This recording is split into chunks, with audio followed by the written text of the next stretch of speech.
माँ Shitala recording studio Bihar Sharif.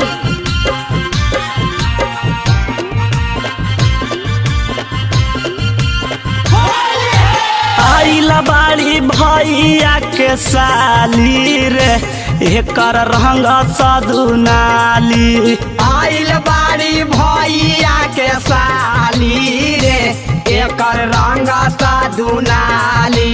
रंग सदुनाली एकर रंग सदुनाली। पहनले बिया कानमा में बाली रे एकर रंग सदुनाली। आइल बाड़ी भैया के साली रे एकर रंग सदुनाली।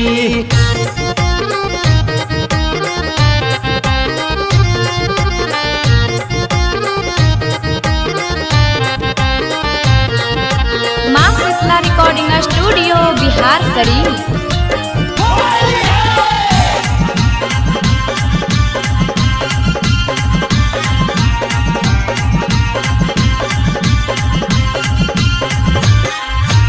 जहिया से आइले ई ता हम से लुभाइले। हम से लुभाइले हो हम से लुभाइले।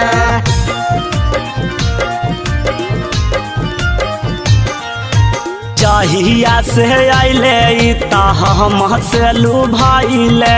लहंगा के भीतर के चीज खाइले। हमरे संग चुपे सुत जाली रे हमारा भैया के साली।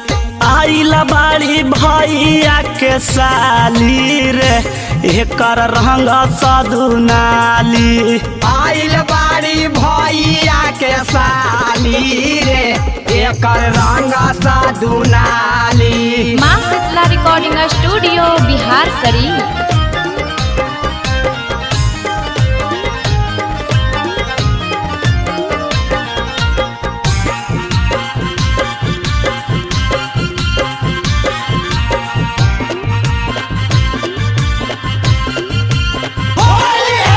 ना बिन बिहारी के अंगूठा देखावेली।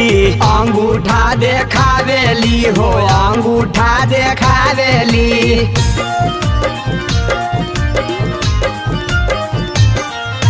ना बिन बिहारी के अंगूठा देखावेली। होलिया में लहंगा रंजित से ले सरबावेली। मालई बुझात बिया जाली रे हमारा भैया के साली। आइल बाड़ी भैया के साली रे एकर रंग सदुनाली। आइल बाड़ी भैया के साली रे एकर रंग सदुनाली। रंग सदुनाली एकर रंग सदुनाली।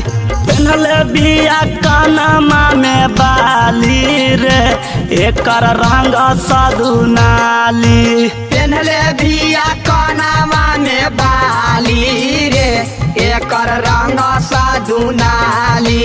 आइल बाड़ी भैया के साली रे एकर रंग सदुनाली। आइल बाड़ी भैया के साली रे एकर रंग सदुनाली। माँ शीतला रिकॉर्डिंग स्टूडियो बिहार शरीफ।